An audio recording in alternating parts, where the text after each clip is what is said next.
Bom dia, boa tarde, boa noite. Espero que vocês estejam bem para mais uma aula de hoje. Que possamos juntos, mesmo à distância, mas juntos, com fé, no amor e na esperança, dar continuidade tanto aos nossos estudos, como também a este momento em que nós estamos vivendo, no qual continuem a conversar, a refletir sobre tudo que nós estamos passando, para que nós possamos tirar os melhores ensinamentos e também não cometer os mesmos erros, mas buscar sempre o melhor para o bem comum. Ok, pessoal? E na aula de hoje nós estamos entrando no último ponto da nossa unidade número 6, em que nós já vimos sobre a Índia, a China e a chegada dos portugueses, e para finalizar nós vamos entender um pouco sobre a chegada dos portugueses ao Japão. Professor, por que você está trabalhando nessa ordem, Índia, China e Japão? Por uma razão simples e por um ponto cronológico, em termos de uma linha do tempo. Como os portugueses chegaram primeiro à Índia, logo a nossa primeira aula foi sobre os indianos. Como depois, em seguida, os portugueses chegaram à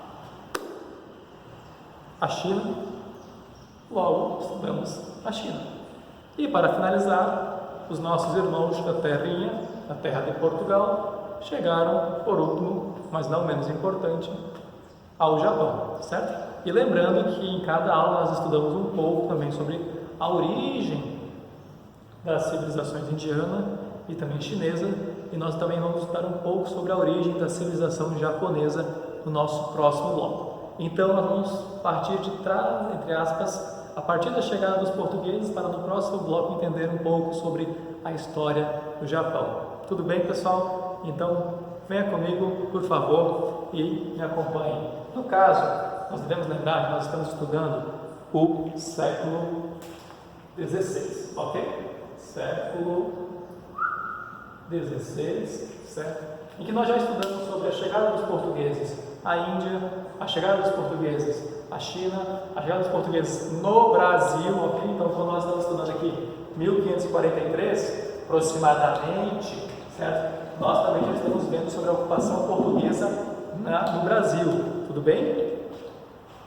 Que nós vamos retornar nos nossos próximos encontros, tudo bem? Então venha comigo. E em 1543 os portugueses chegam ao Japão. Lembrando que o Japão é uma ilha, certo? Ok? Então o acesso é um pouco mais difícil, mas não menos importante.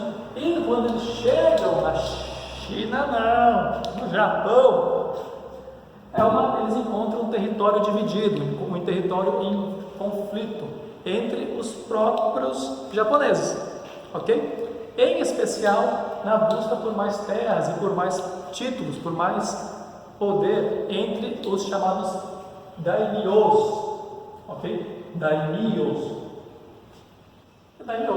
ok? E no caso dessas disputas por terras, você lembra, e deve lembrar-se, que o Japão possuía um imperador e os shoguns. Os shoguns, por exemplo, são títulos que pessoas na confiança do imperador recebiam como uma forma de serem líderes militares, como se fosse um título de general, digamos assim, ok? Das suas comparações, e só que eles não estavam conseguindo conter estes conflitos. Logo, os portugueses percebem este enfraquecimento e fazem acordos comerciais, por exemplo, com os daimyos, com alguns deles. Lembrando que havia vários conflitos, não havia apenas um único grupo, ok? E um advento muito importante com a chegada dos portugueses foram as melhorias nas armas de fogo. Aliás, o advento da arma de fogo, no caso.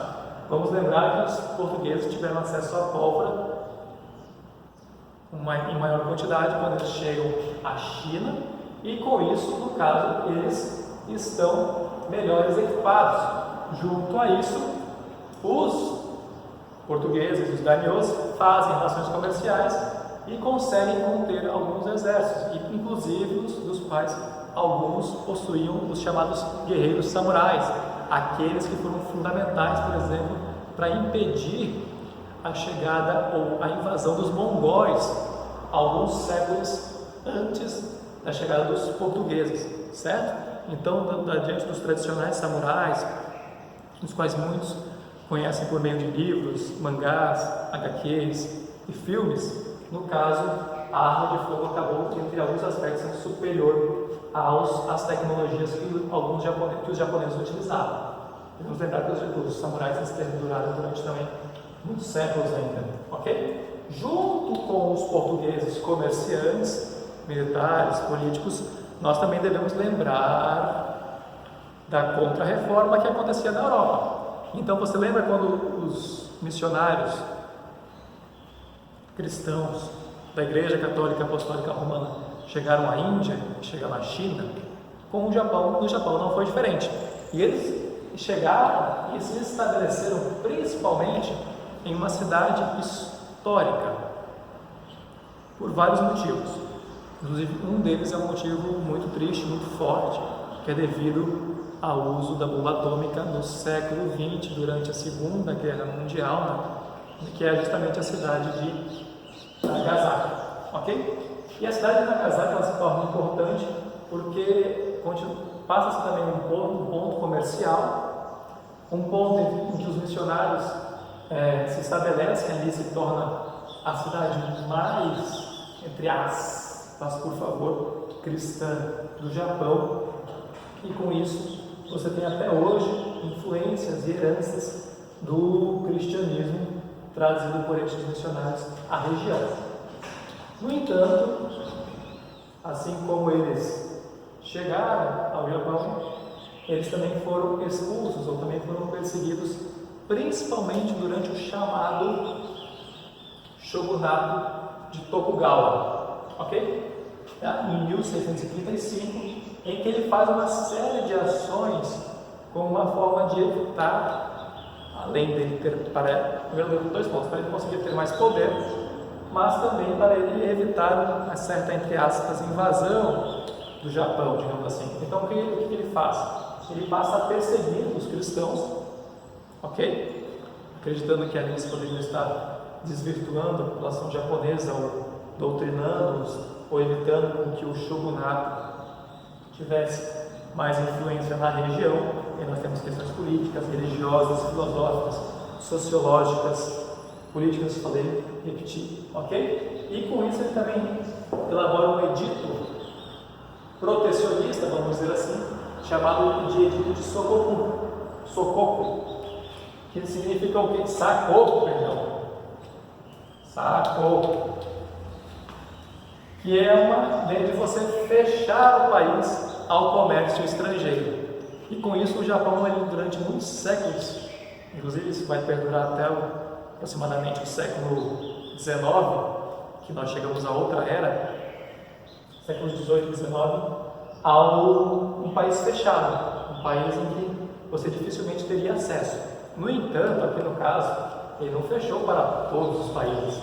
O Japão continuou estabelecendo algumas relações comerciais, só que não com a mesma ênfase com que os portugueses tiveram antes disso, antes desse edito, ok? E aqui no caso, nós finalizamos a nossa primeira parte da aula, tá? Abordando brevemente sobre a chegada dos portugueses à região, sobre o contexto em que eles presenciaram ou viveram não, o contexto em que o Japão se encontrava durante a sua chegada,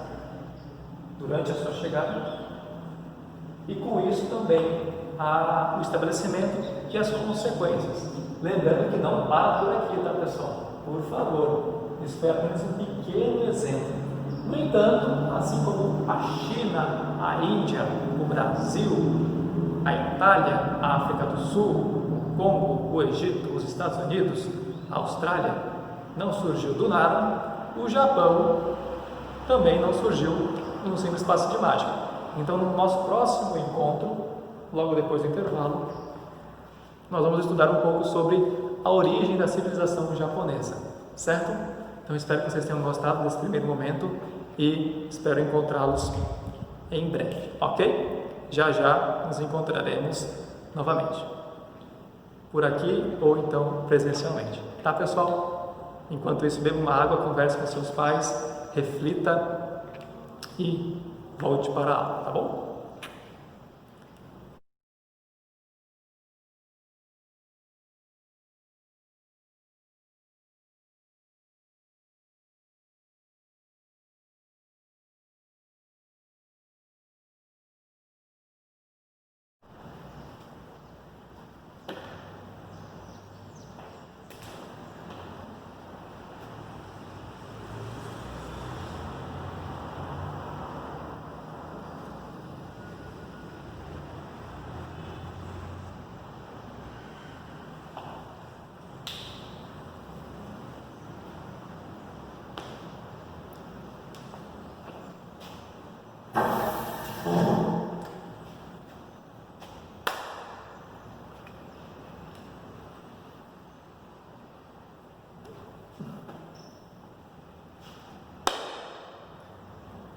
Olá pessoal, tudo bom com vocês?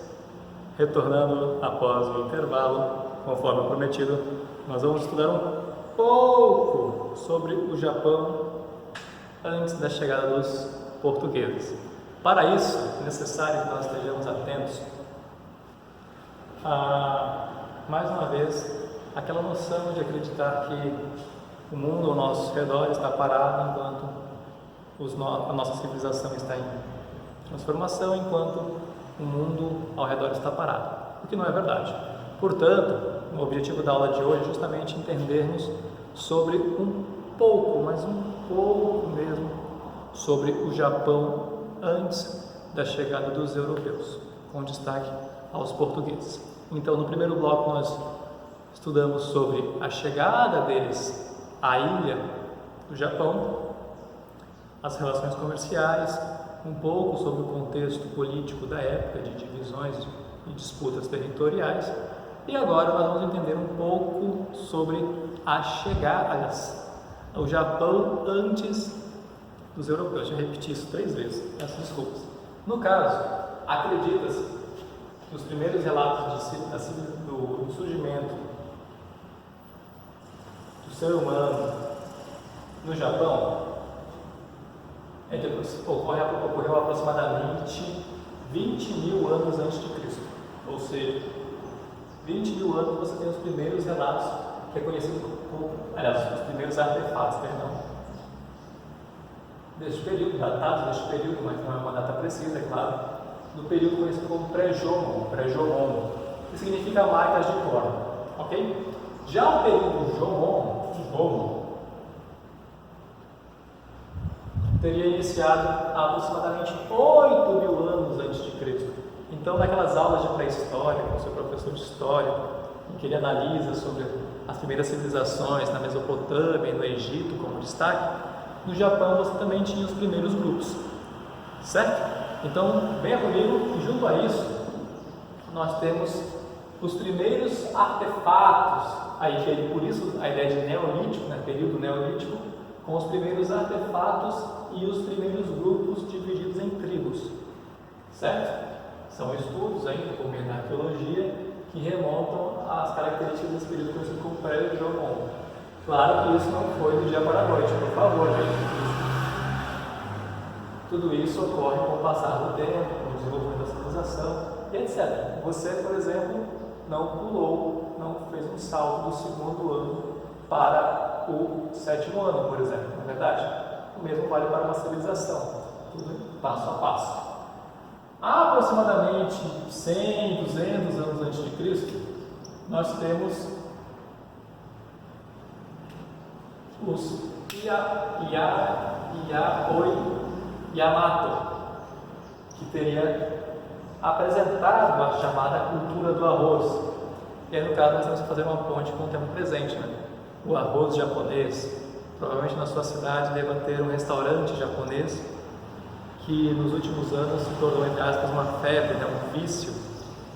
Então surgem vários restaurantes japoneses, com diferentes pratos e com inclusive pratos que não existem no Japão. Isso é uma curiosidade, né?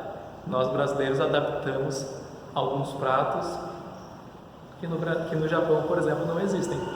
E nós chamamos ainda de comida japonesa porque tem toda uma estética, né, envolvida que nos remete ao Japão, por meio da comida, por exemplo, em especial a cultura do arroz. O japonês é um dos povos que mais consome arroz no mundo.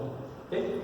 Junto com isso, nós temos as migrações para a região, e como toda migração, ela sempre leva também mudanças, apresentações, adaptações, objetos, artefatos, pensamentos, crenças, e aqui não foi diferente.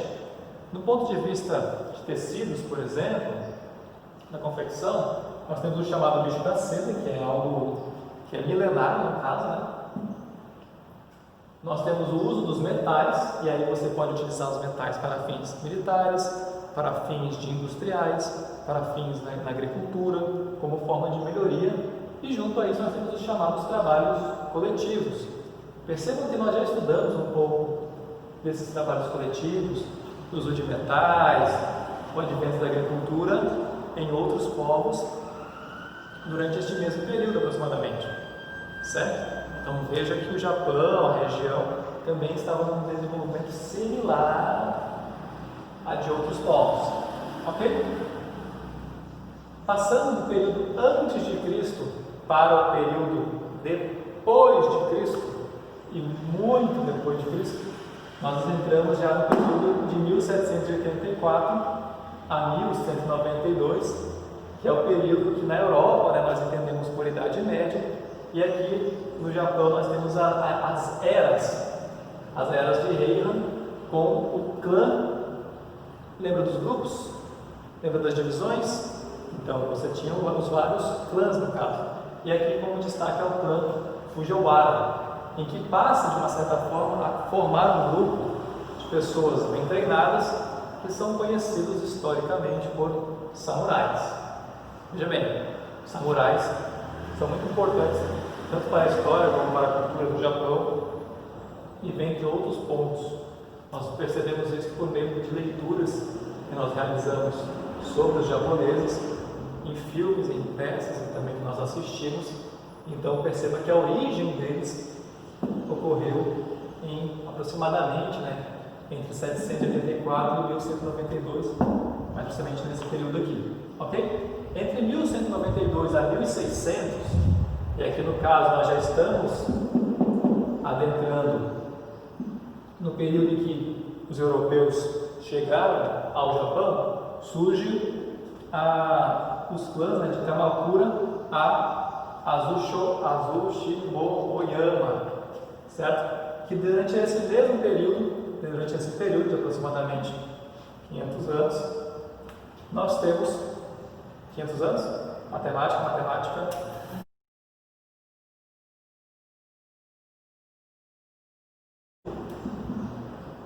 dos clãs, em especial o clã Shenji, que dá origem a um outro nome muito importante, que é um título, o título de Shogun, ou seja, o chamado Shogunato, que são títulos dados ao imperador do Japão, a pessoas de confiança, como se fosse basicamente um título a uma pessoa na qual ela seria responsável pela liderança militar, vamos dizer assim, do Japão, no caso, certo? E aí também ocorrem as divisões de governos entre o imperador e os shoguns, certo?